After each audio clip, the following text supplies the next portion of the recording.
The text from Dad arrived at 11:47 p.m. on December 15th. We're canceling your kids' Christmas gifts budget issues. My hands trembled as I stared at the screen. Budget issues, really? Because just 3 hours earlier, my brother Marcus had posted Instagram stories of his children unwrapping early Christmas presents from our parents. Designer toys, gaming consoles, expensive clothing. The same parents claiming they could not afford gifts for my daughters. 23 years of marriage, and I had never questioned my place in this family. Until tonight.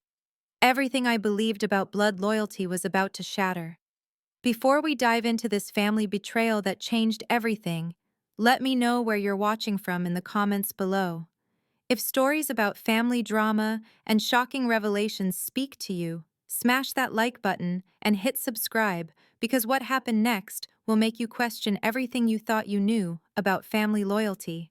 Trust me, you won't want to miss how this Christmas catastrophe exposed decades of lies. My name is Savannah Mitchell, and I thought I knew my family.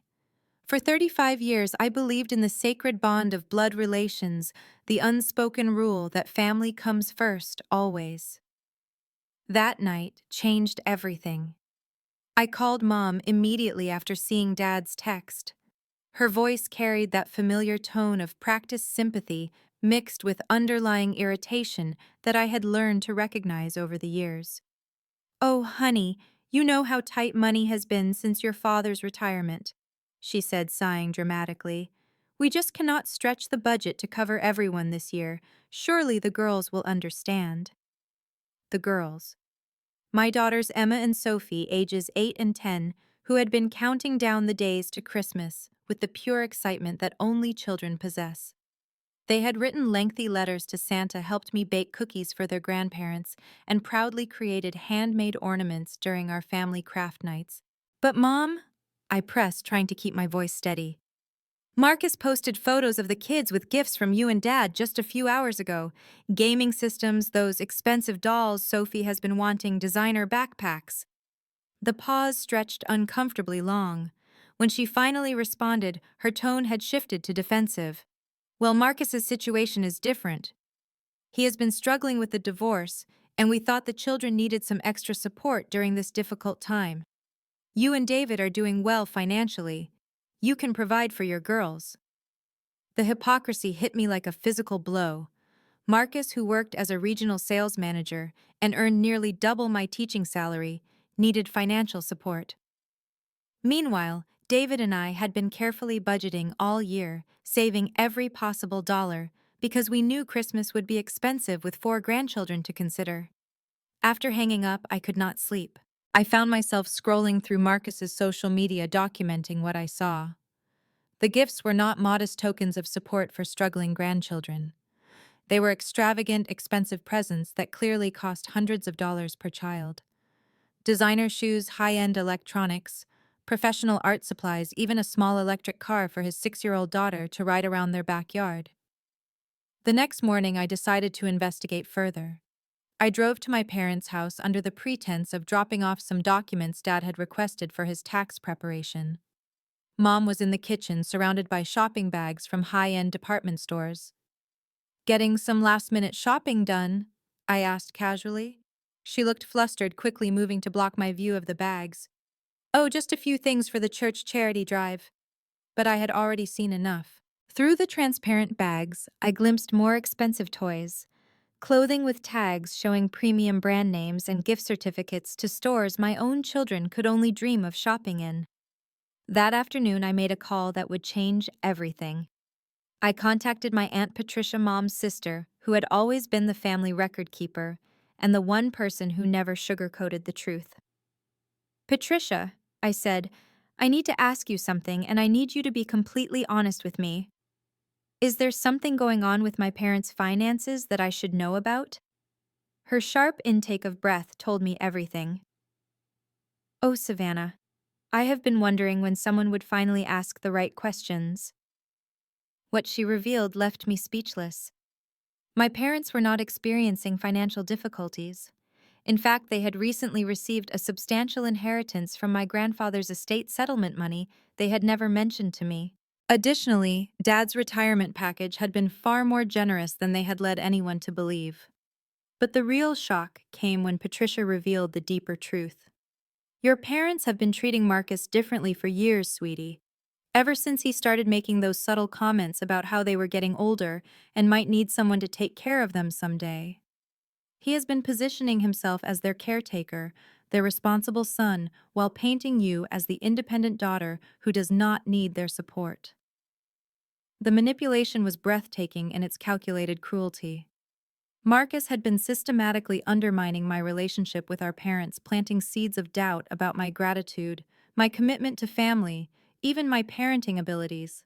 He had convinced them that I was too proud to accept help, too successful to need their support, while simultaneously presenting himself as the devoted son struggling to balance work and single parenthood. There is more, Patricia continued, her voice heavy with regret. Last month at Thanksgiving, I overheard Marcus telling your parents that you had made comments about them being too old-fashioned, too set in their ways. He said you were embarrassed by their simple lifestyle and that you only visited out of obligation. I had never said any such things. In fact, I treasured my relationships with my parents and had always made efforts to include them in our family activities, to seek their advice, to honor their traditions. But Marcus had crafted a narrative so convincing that my own parents believed their daughter viewed them as burdens. The financial favoritism was just the visible symptom of a much deeper disease. For years, Marcus had been poisoning my relationship with our parents through carefully placed comments, strategic omissions, and outright lies. He had created a narrative where he was the good son, and I was the ungrateful daughter, all while positioning himself to inherit not just their money, but their unconditional love and support. As I sat in my car outside Patricia's house, processing this information, I felt something fundamental shift inside me. The naive woman who had believed in the sanctity of family bonds was gone. In her place was someone who finally understood that blood relations mean nothing without respect, honesty, and genuine love. I drove home that evening with a new understanding of my situation. This was not about Christmas gifts. This was about systematic emotional manipulation, financial fraud, disguised as favoritism, and the calculated destruction of family relationships for personal gain. Marcus had not just stolen presents from my children, he had stolen years of genuine connection between me and my parents. The sweet, forgiving daughter who had always made excuses for family dysfunction was about to become something else entirely, someone who demanded truth, accountability, and justice. The game had been rigged against me for years, but now I finally understood the rules. I spent the next week gathering evidence like a detective building a case. Every conversation, every family interaction from the past 5 years suddenly made sense when viewed through the lens of Marcus's manipulation. I created a detailed timeline documenting the gradual shift in my parents' behavior toward me and the corresponding increase in their favoritism toward Marcus. The breakthrough came when I remembered something crucial: family group texts. For months, I had noticed being excluded from certain family conversations, receiving information secondhand, or not at all. I had attributed this to simple oversight, but now I suspected something more deliberate. I called my teenage cousin Jake, Patricia's son, who had always been tech-savvy and surprisingly observant about family dynamics. "Jake, I need to ask you something confidential. Have you noticed anything strange about family communications lately?" His answer confirmed my suspicions. "Aunt Savannah, Uncle Marcus created a separate group chat with your parents months ago. He told them it was easier to coordinate plans without including too many people, but I think he just wanted to control what they heard about family stuff." The separate group chat was the smoking gun I needed. Marcus had literally removed me from family communications, creating an echo chamber where his version of events went unchallenged, and his narrative about my supposed ingratitude could flourish unchecked. Armed with this knowledge, I decided it was time for a confrontation. But not the kind Marcus would expect. I was done being the understanding daughter who absorbed emotional abuse in silence. I was going to expose his manipulation in front of the entire family. Christmas Eve had always been our traditional family gathering. This year, I arrived with a carefully prepared presentation. I had compiled screenshots, documented conversations, and a detailed timeline of Marcus's systematic campaign against me. More importantly, I had invited Patricia and several other family members who had witnessed his behavior over the years. The evening started normally. Marcus was in his element, playing the role of devoted son, helping Mom in the kitchen, entertaining Dad with stories about his children's accomplishments. He had perfected the art of appearing helpful while subtly reinforcing his position as the favored child. After dinner, as we gathered in the living room for our traditional gift exchange, I stood up and cleared my throat. Before we continue, I need to address something that has been affecting our family for years. Marcus's expression shifted slightly, a flicker of concern crossing his features. Dad looked annoyed at the interruption while Mom appeared confused. I recently discovered that there are two different versions of our family's financial situation. I began pulling out the printed documentation I had prepared. According to the text I received, our family is experiencing budget issues that prevent Christmas gifts for my children. However, according to these receipts and purchase records, I have obtained thousands of dollars have been spent on gifts for Marcus's children. I methodically presented the evidence store receipts showing expensive purchases, social media screenshots, documenting the disparity in gift giving, and financial records proving our parents had received substantial inheritance money that was never mentioned to me. Mom's face went pale as she recognized the receipts I was displaying. Dad began to bluster about privacy and inappropriate snooping, but I continued. This financial favoritism is concerning, but it is not the real issue. The real issue is the systematic manipulation that has made this possible. I turned to address Marcus directly.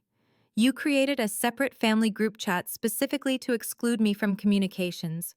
You have spent months feeding our parents false information about my attitudes and feelings toward them.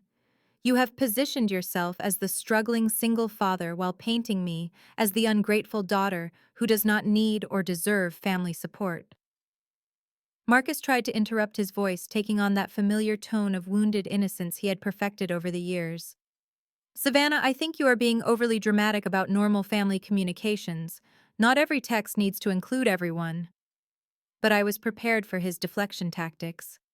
Patricia, would you please share what you overheard at Thanksgiving dinner? Patricia cleared her throat uncomfortably but spoke clearly. Marcus told your parents that Savannah had made comments about them being too old-fashioned and that she was embarrassed by their lifestyle. He said she only visited out of obligation. The room fell silent. I could see my parents processing this information, remembering conversations they had had with Marcus, beginning to question the narrative they had been fed. I have never said any such things, I stated firmly. In fact, I can provide witnesses to dozens of conversations where I have expressed gratitude for our family relationships and spoken positively about both of you. But more importantly, I can prove that Marcus has been deliberately creating division in our family for his own benefit. I pulled out my phone and played a voicemail Marcus had left me the previous summer. His voice filled the room. Savannah, I talked to Mom and Dad about your situation. They are worried that you are taking on too much, trying to be too independent. I think it would be better if they focused their energy on helping families who really need it right now. The manipulation was clear in his own words. He had presented my independence as a character flaw, while positioning his needs as more deserving of support. Dad's expression had completely changed. He was staring at Marcus with a look I had never seen before, a mixture of betrayal and dawning realization. Mom had tears in her eyes, and I could see her mentally reviewing months of conversations and decisions. Marcus, Dad said slowly, is this true? Have you been managing what we hear about Savannah? For the first time in years, I saw my brother completely off balance. His carefully constructed facade was crumbling in real time. He tried several deflection tactics, claiming he was protecting our parents from stress, insisting he had their best interests at heart, suggesting I was twisting innocent conversations. But the evidence was overwhelming, and our extended family members, who had witnessed his behavior over the years, began sharing their own observations. Jake spoke up about the separate group chat. Patricia revealed additional conversations where Marcus had subtly undermined my reputation. Even my Uncle Robert mentioned feeling uncomfortable with some of Marcus's comments about me during recent family gatherings. The room's energy shifted completely. The person who had been seen as the devoted son was now exposed as a manipulator who had systematically poisoned family relationships for personal gain. The daughter, who had been characterized as distant and ungrateful, was revealed to be the victim of a calculated campaign of emotional manipulation. Mom reached for my hand, her voice shaking. "Savannah, I am so sorry. We believed. I cannot believe we let this happen." But I was not ready for easy forgiveness. Years of emotional manipulation, financial favoritism, and systematic exclusion could not be resolved with simple apologies. The question now is what we are going to do about it. Because this is not just about Christmas gifts or hurt feelings. This is about trust, honesty, and what kind of family we choose to be moving forward. Marcus's position as the favored son had crumbled, but I knew this was only the beginning. Exposing the manipulation was just the first step in a much larger process of rebuilding authentic family relationships and holding people accountable for years of destructive behavior. The immediate aftermath of Christmas Eve was chaos. Marcus left the gathering early, claiming he needed to get his children home, but I could see the panic in his eyes as his carefully constructed world began to collapse. Mom and Dad were devastated, grappling with the realization that they had been manipulated for months, maybe years. The extended family members who had witnessed the confrontation were processing their own complicity in allowing the manipulation to continue unchecked. But I was not finished. Exposing Marcus's manipulation was only the beginning of what needed to happen. Years of systematic emotional abuse had damaged not just my relationship with my parents, but the entire family dynamic. I was determined to ensure this never happened again to anyone. The morning after Christmas, I received a call from Patricia that changed everything. "Savannah, I have been thinking about what happened last night, and I need to tell you something else. Something I probably should have mentioned years ago." What she revealed was staggering. Marcus's manipulation had not been limited to our immediate family. He had been systematically working to position himself as the primary beneficiary of our parents' will, the designated decision-maker for any future medical or financial needs, and the inheritor of family property and heirlooms. "Last spring, he convinced your parents to update their will," Patricia explained. "He told them that since you were financially stable and he was struggling with the divorce, it made sense to leave him the larger portion of their estate. But he also convinced them to name him as the sole executor and power of attorney." The scope of his manipulation was breathtaking. This was not just about favoritism or holiday gifts. Marcus had orchestrated a long-term strategy to inherit not just our parents' wealth, but complete control over their future care and decision-making. He had systematically eliminated me from any position of influence or inheritance while painting himself as the responsible, caring son who deserved to be trusted with everything. I knew I needed help, and I knew exactly who to call. My college friend Jessica had become a family law attorney specializing in elder abuse and inheritance disputes. When I explained the situation, her response was immediate and urgent. "Savannah, what you are describing sounds like financial elder abuse and undue influence. If your brother has convinced your parents to change legal documents while feeding them false information about you that could be legally actionable, you need to document everything and act quickly." Jessica agreed to review all the evidence I had compiled and to research the legal documents Marcus had influenced our parents to sign. But more importantly, she connected me with a support network I had never known existed, other adults who had discovered similar manipulation within their own families. The first family meeting Jessica facilitated was eye-opening. I met Sarah, whose sister had convinced their elderly mother to disinherit Sarah entirely, based on fabricated stories about drug addiction that never existed. I met David, whose brother had systematically isolated their father from all other family members, while gaining control of his finances through similar manipulation tactics. "The pattern is always the same," Jessica explained to our group. The manipulator creates a narrative where they are the hero and their siblings are the villains. They control information flow, isolate the elderly parents from outside perspectives, and gradually gain more and more control over financial and legal decisions. But Jessica also gave us hope. The good news is that when you can prove undue influence and systematic manipulation, courts take these cases very seriously, especially when you can demonstrate that false information was used to influence legal decisions. Armed with this knowledge, I began building a comprehensive case. Patricia became my first crucial ally, providing detailed documentation of conversations she had witnessed, family gatherings where manipulation occurred, and her own observations about the gradual change in our parents' behavior toward me. Jake proved to be an unexpected but invaluable ally. As a digital native, he had unconsciously documented years of family interactions through social media, text messages, and photos. His timeline of family events provided crucial evidence of how Marcus's narrative had evolved over time, and how our parents' treatment of me had shifted in response to his influence.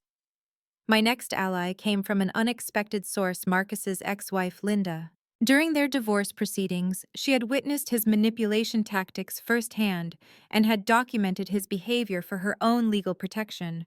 When she learned about what he had done to our family, she was eager to share what she knew. Marcus views relationships as strategic assets, Linda explained during our meeting at a coffee shop downtown. During our marriage, I watched him systematically turn my own family against me using the same tactics. He would share selective information, twist conversations, and position himself as the victim, while painting me as unreasonable or unstable. Linda provided recordings of conversations where Marcus had explicitly discussed his strategy for managing our parents' perceptions and his plans for ensuring he would inherit the majority of their estate. In his own words, he had described me as too successful to need their money and too independent to take care of them when they get older. But perhaps the most powerful ally came from within our own extended family network. Great-Aunt Margaret, our grandfather's sister, had been quietly observing family dynamics for years, from her position as the family matriarch. At 92 years old, she had seen multiple generations of family conflicts and had developed a keen eye for manipulation and dysfunction. I have been waiting for someone to have the courage to confront Marcus about his behavior, she told me during a private meeting at her assisted living facility. I knew what he was doing, but I also knew that no one would believe me if I spoke up. They would dismiss it as an old woman's confusion or jealousy. Margaret had been documenting Marcus's behavior in her personal journals for over 3 years. Her detailed observations provided a third-party perspective that would be crucial in any legal proceedings. More importantly, her status as the family elder gave her testimony significant weight with other family members who were still processing the revelations about Marcus's manipulation.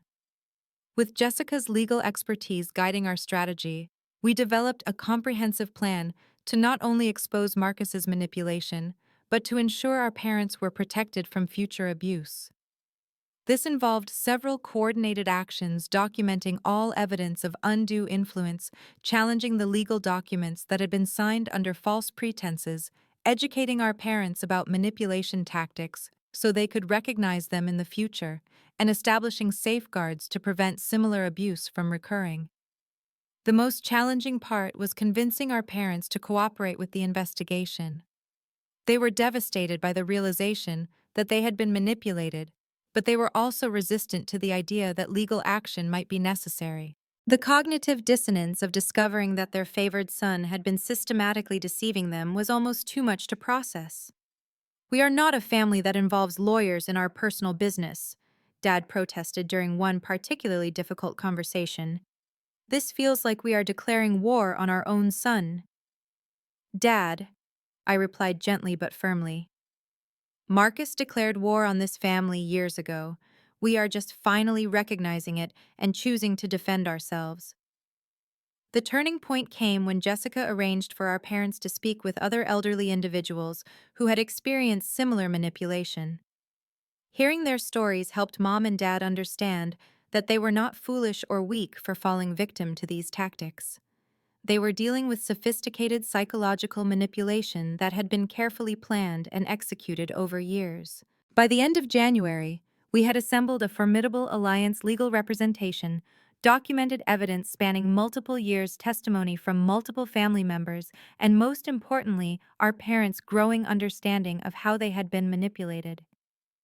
We were ready to take action that would not only expose Marcus's behavior, but ensure he could never manipulate our family again. But Marcus was not going to give up his position of power without a fight. And as I was about to learn, his next move would be the most devastating betrayal yet. February arrived with what felt like momentum in our favor. Jessica had filed preliminary legal documents challenging the will and power of attorney arrangements. Our parents were attending counseling sessions to help them process the manipulation they had experienced. The extended family was rallying around the truth, and Marcus seemed to be retreating from his aggressive tactics. That sense of progress made the betrayal even more devastating when it came. The first sign something was wrong came during a family meeting at Patricia's house. We were discussing the next steps in our legal strategy when I noticed Patricia seemed unusually quiet and uncomfortable. She kept checking her phone and avoiding eye contact with me during crucial parts of our conversation. After the meeting, I lingered to help Patricia clean up. "Is everything okay? You seem distracted." She hesitated, then sat down heavily at her kitchen table. "Savannah, I need to tell you something, and you are not going to like it." My stomach dropped. Patricia had been my most reliable ally, the one person I had trusted completely throughout this entire ordeal. "Marcus contacted me last week," she continued, her voice barely above a whisper. "He has been persistent in reaching out. He knows about the legal action, and he is not happy." "What did he say to you?" "He reminded me that I am named as a beneficiary in your parents' current will. He pointed out that if the will gets challenged successfully, that could affect my inheritance too. He suggested that maybe we should all step back and let families work out their own problems privately." The manipulation was as swift as it was effective. Marcus had identified Patricia's potential financial interest in maintaining the status quo and had used it to drive a wedge between us. But there was more. He also mentioned some things about my past that he thought I should remember. "Some financial difficulties I had 15 years ago that your parents helped me through privately." He suggested that if family business becomes public through legal proceedings, other private matters might become public too. Marcus was blackmailing Patricia. He had weaponized family history and financial vulnerabilities to turn my strongest ally against me. The sophistication of his manipulation was breathtaking and terrifying. Within days, the alliance I had worked so hard to build began crumbling. Patricia withdrew from our legal strategy, claiming she needed to remain neutral for the good of the family. Jake, influenced by his mother's sudden change of heart, became distant and stopped providing technical support for documenting evidence. But the most devastating betrayal came from Linda, Marcus's ex-wife. I discovered her betrayal through Jessica, who received a call from Marcus's attorney. "Savannah, I have bad news," Jessica said during our emergency meeting. "Linda has recanted her testimony.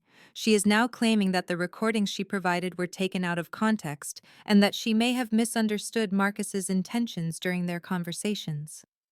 "How is that possible? She was so clear about what he had done." "Marcus found her pressure point," Jessica explained grimly.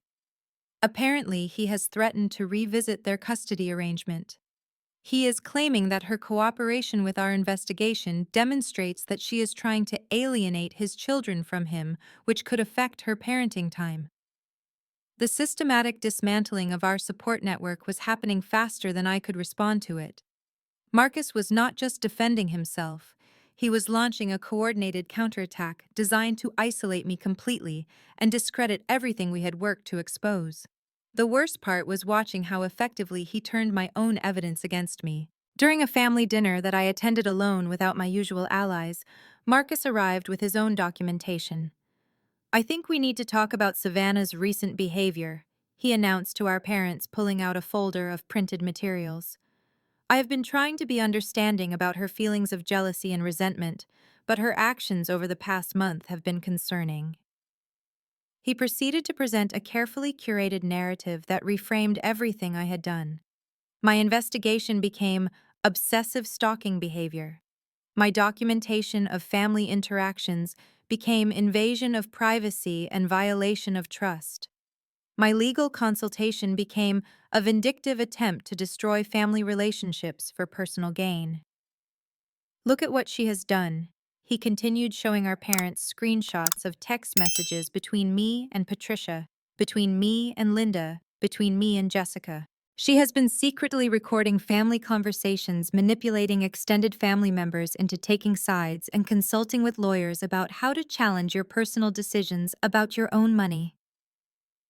Somehow, Marcus had obtained private communications that should have been confidential.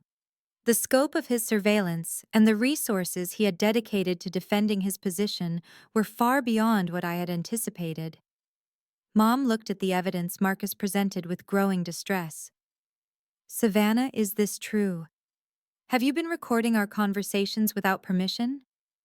"I documented conversations to protect myself from exactly this kind of manipulation," I replied, but I could see that my explanation sounded defensive and weak compared to Marcus's confident presentation. "This is not about protection," Marcus said, his voice taking on that familiar tone of wounded reasonableness. "This is about someone who cannot accept that she is not the center of everyone's attention, who cannot handle the fact that other family members might need support too." The reframing was masterful. In Marcus's version, I was the manipulator, the family member who had orchestrated conflict and division for selfish purposes. He had turned my strength into weakness, my evidence into proof of wrongdoing, my allies into co-conspirators in a vindictive plot. By the end of that evening, I sat alone in my car, outside my parents' house, feeling more isolated than I had ever felt in my life. The people I had trusted had abandoned me when Marcus applied pressure to their vulnerabilities. The evidence I had gathered had been twisted into proof of my own dysfunction. The parents I was trying to protect were now questioning my motives and my mental stability. Jessica met me for coffee the next morning, her expression grim but determined.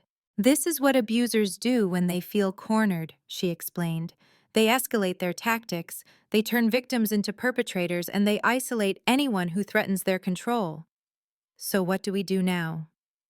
Everyone I trusted has turned against me. We find new allies, better allies, and we remember that the truth does not change just because people are intimidated into denying it. But as I drove home that morning, I wondered if the truth would be enough. Marcus had demonstrated a level of strategic thinking and resource deployment that I had completely underestimated. He was not just defending himself, he was systematically destroying anyone who opposed him. The sweet, trusting daughter, who had believed in family loyalty, was completely gone now. In her place was someone who finally understood that some people view relationships as warfare, and that sometimes the only way to protect yourself and the people you love is to fight back with equal determination and superior strategy. The question was whether I had the strength and intelligence to outmaneuver someone who had been planning this battle for years, while I was still believing in family harmony. The lowest point came 3 days after the family dinner when I received a certified letter from an attorney I had never heard of. Marcus was threatening to sue me for defamation, invasion of privacy, and intentional infliction of emotional distress. The letter detailed how my campaign of harassment and manipulation had damaged his reputation and caused severe emotional trauma to his children. I sat in my kitchen, staring at the legal document, feeling completely defeated. Marcus had not just defended himself. He had gone on the offensive, positioning himself as the victim of my supposed vindictiveness. The irony would have been laughable if it had not been so devastating. But sometimes help comes from the most unexpected sources. The doorbell rang while I was still processing the legal threat. I opened it to find a woman I did not recognize, probably in her early 50s, with kind eyes and a determined expression. "Are you Savannah Mitchell?" she asked. "Yes, but if you are here about the legal notice, I need to refer you to my attorney." "I am not here about any legal notice. My name is Dr. Rebecca Torres, and I am a forensic psychologist who specializes in family manipulation and financial elder abuse. Your great Aunt Margaret contacted me. Margaret. I had not spoken to her since Patricia's betrayal, assuming that the family pressure would have reached her too. Dr. Torres continued. Margaret has been documenting your brother's behavior for years, not just in her personal journals, but through formal channels. She has been quietly consulting with professionals about what she was witnessing because she recognized the patterns from her work as a social worker before retirement. I invited Dr. Torres in my hope, beginning to cautiously rebuild. Margaret shared her documentation with me along with all the evidence you had gathered before your allies were compromised. She explained. What your brother has done to your family is a textbook case of systematic psychological manipulation with financial exploitation, but more importantly, I can prove it in ways that cannot be discredited or twisted. Dr. Torres opened her briefcase and pulled out a thick folder. I have been investigating cases like this for 20 years. I know exactly how manipulators operate, how they select and compromise allies, and how they reframe reality when they are exposed. Your brother's tactics are sophisticated, but they are not unique.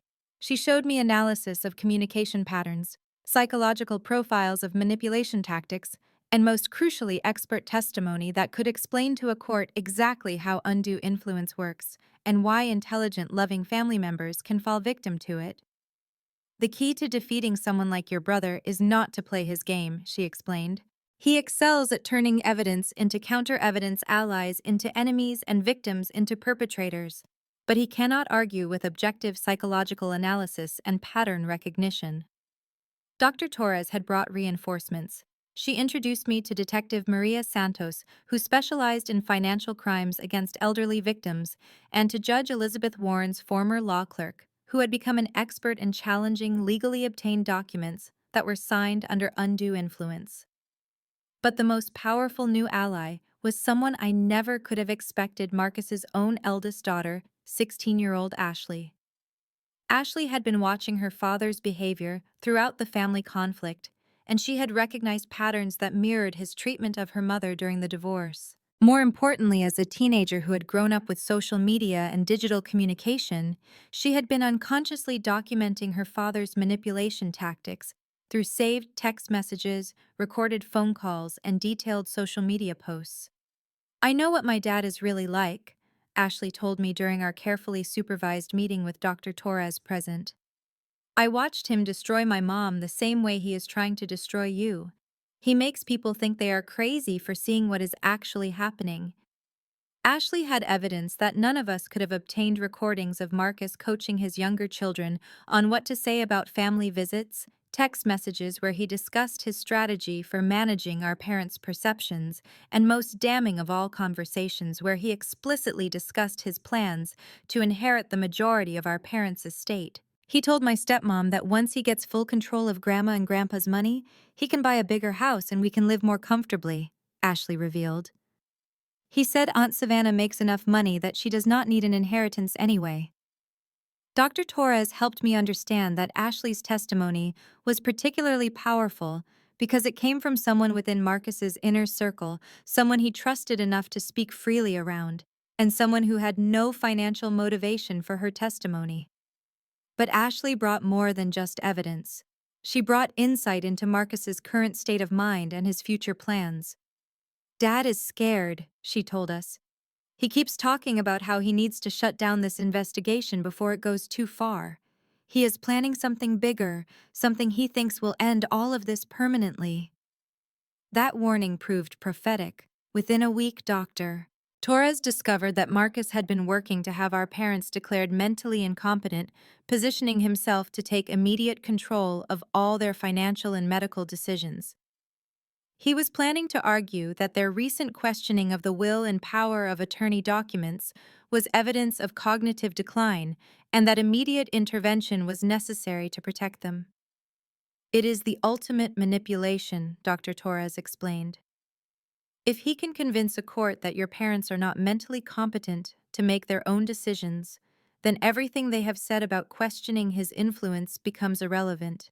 He becomes their legal guardian with complete control over their lives. The stakes had escalated beyond anything I had imagined. This was no longer about inheritance or family favoritism.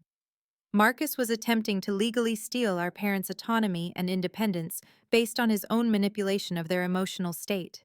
But now we had the evidence and expertise to fight back effectively. Dr. Torres arranged for independent psychological evaluations of our parents that would demonstrate their complete mental competency.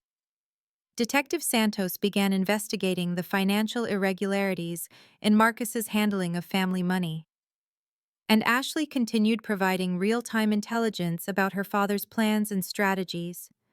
Most importantly, Great Aunt Margaret emerged as the family member who could speak truth to power without fear of retaliation. At 92 years old, with her own financial independence and nothing to lose, she began speaking directly to other family members about what she had witnessed and documented. "I have seen enough family destruction in my lifetime to recognize it when I see it," she told our parents during a private meeting. "Marcus has been systematically manipulating all of you for years, and if you do not stop him now, he will continue until he has complete control over your lives." With Margaret's moral authority, Dr. Torres's professional expertise, Ashley's insider knowledge, and Detective Santos's investigative power, we finally had an alliance that Marcus could not compromise, intimidate, or manipulate. The final confrontation was coming, and this time we would be ready for anything he could devise. The end came swiftly once we had assembled our unshakable alliance. Dr. Torres coordinated a carefully planned intervention that brought together legal expertise, psychological analysis, and irrefutable evidence in a way that left no room for Marcus's usual manipulation tactics. The confrontation took place in a neutral setting, Jessica's law office conference room with all parties represented by counsel. Marcus arrived confident, probably expecting another opportunity to reframe the narrative and discredit my accusations. He brought his own attorney and a folder of what he clearly believed was devastating counter-evidence. But he was not prepared for Dr. Torres's comprehensive psychological analysis. Ashley's insider testimony, or the financial irregularities that Detective Santos had uncovered during her investigation. "Mr. Mitchell," Dr. Torres began, "you have engaged in what we clinically term systematic coercive control with financial exploitation of elderly family members. This behavior follows predictable patterns that we see in cases of family abuse." She methodically presented her analysis, the isolation tactics, the information manipulation, the strategic alliance building, and subsequent ally, compromised the reframing of reality to position himself as victim rather than perpetrator. Each tactic was explained in clinical terms that stripped away Marcus's ability to present alternative interpretations. Detective Santos followed with financial evidence that was impossible to dispute. Marcus had not just influenced our parents' gift-giving decisions, he had been systematically redirecting family money for his own benefit while creating false narratives about financial hardship.